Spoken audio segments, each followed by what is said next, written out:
Terkini PRN Melaka, 10 November dari Pusat Media Malaysia Gazette di Melaka bersama saya, Khalis Kadir. Kerajaan bersedia menimbang untuk memberi ruang kepada calon pilihan raya negeri Melaka, termasuk dari pembangkang, untuk berkempen menerusi saluran televisyen dan radio rasmi kerajaan. Menteri Komunikasi dan Multimedia Tan Sri Anwar Musa berkata, ini kerana kerajaan memahami kesulitan dialami semua parti politik, terutama calon baharu untuk berkempen dalam suasana norma baharu. Katanya beliau memahami masalah calon, terutamanya muka baharu. Biarpun parti politik memperkenalkan kaedah baru berkempen, tetapi masih ada keperluan memberi peluang kepada mereka muncul di rangkaian televisyen. Oleh itu, beliau berkata pihaknya akan mengadakan perbincangan dengan Radio Televisyen Malaysia RTM untuk memungkinkan ruang sama rata diberikan kepada semua calon. Menurut Tan Sri Anwar, pengumuman mengenainya akan dibuat dalam tempoh terdekat. Beliau berkata demikian dalam sidang media selepas menyaksikan Majlis Pembentangan dan Demonstrasi 5G Multi-Operator Core Network MOCN Integration di Telekom Malaysia di Tiwangsa hari ini. Tan Sri Anwar mengulas permintaan Pakatan Harapan supaya setiap parti bertanding di PRN Melaka diberi ruang atau slot dalam media rasmi kerajaan untuk berkempen. Isnin lepas, Jawatankuasa Komunikasi Digital dan Multimedia PH memohon agar setiap parti diberikan tempoh sekurang-kurangnya 30 minit untuk berceramah di TV1, TV2 dan Bernama TV pada setiap malam serta 60 minit berceramah di Melaka FM dan Bernama Radio pada setiap hari.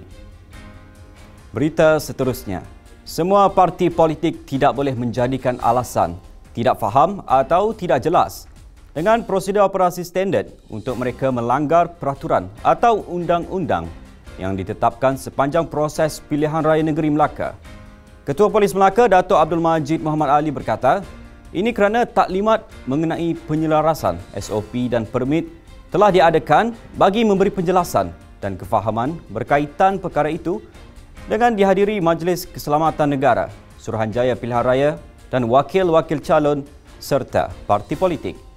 Beliau berkata pihaknya juga berharap beberapa perkara yang kabur dalam pelaksanaan SOP dapat dijelaskan dan pihak-pihaknya berkempen dalam pilihan raya boleh melaksanakan tanggungjawab mereka dengan mengikut peraturan ditetapkan. Beliau berkata demikian kepada pemberita selepas taklimat di Ibu Pejabat Polis IPK Melaka di Aikero hari ini. Mengulas lanjut, Abdul Majid berkata, segala SOP dan peraturan yang ditetapkan MKN, Kementerian Kesihatan dan SPR bertujuan mengelakkan PRN Melaka menjadi pencetus penularan COVID-19 dan pasukan keselamatan bertanggungjawab memastikan kesihatan serta ketenteraman awam terjamin.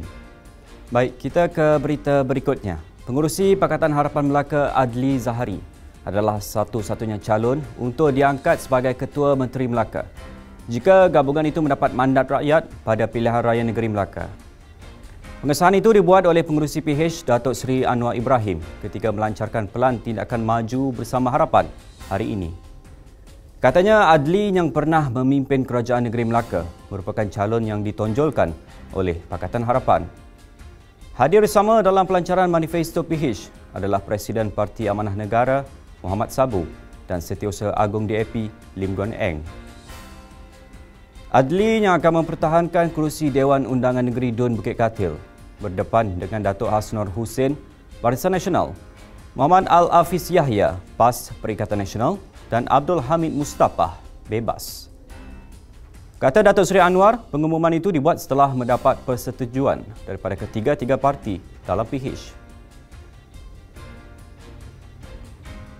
Lagi tentang PRN Melaka, polis akan memanggil beberapa lagi orang calon dan penyokong parti politik membantu siasatan berhubung dakwaan pelanggaran prosedur operasi standard SOP ketika hari penamaan calon Isnin lepas. Timbalan Ketua Polis Melaka, Razali Abu Samah berkata, setakat ini pihaknya telah membuka 5 kertas siasatan selepas didapati mereka berkumpul untuk menunjukkan sokongan berhampiran pusat penamaan calon PPC bagi Dewan Undangan Negeri Tanjung Bidara, Kuala Linggi, Teluk Mas, Kota Laksamana dan Asahan. Bercakap kepada Bernama, katanya siasatan dijalankan mengikut Perkara 17/1 Peraturan-Peraturan Pencegahan dan Pengawalan Penyakit Berjangkit 2021, Akta Pencegahan dan Pengawalan Penyakit Berjangkit 1988, Akta 342 dan Seksyen 269 Kanun Keseksaan. Isnin lepas, Razali dipetik sebagai berkata 2 laporan diterima membabitkan kejadian di Dewan Kompleks Jawatan Kuasa Pembangunan dan Penyelarasan Dewan Undangan Negeri Japarun, Tanjung Bidara serta Kompleks Komuniti Desa Teluk Mas di Melaka Tengah. Dewan Kompleks Japarun Tanjung Bidara menjadi lokasi pencalonan bagi kerusi yang dianggap panas N02 Tanjung Bidara yang mengetengahkan Datuk Seri Abdul Rauf Yusof daripada Barisan Nasional, Datuk Mas Ermiyati Samsudin daripada Perikatan Nasional dan Zainal Hassan daripada Pakatan Harapan.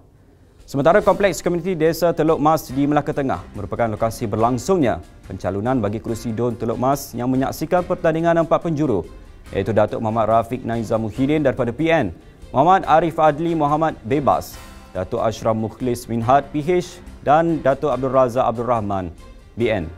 Sebelum ini pada Ahad lepas media melaporkan polis memberi amaran keras kepada mana-mana parti politik bertanding supaya mengikut arahan dan peraturan ditetapkan oleh Suruhanjaya Pilihan Raya SPR selain tidak membawa penyokong ke pusat penamaan calon.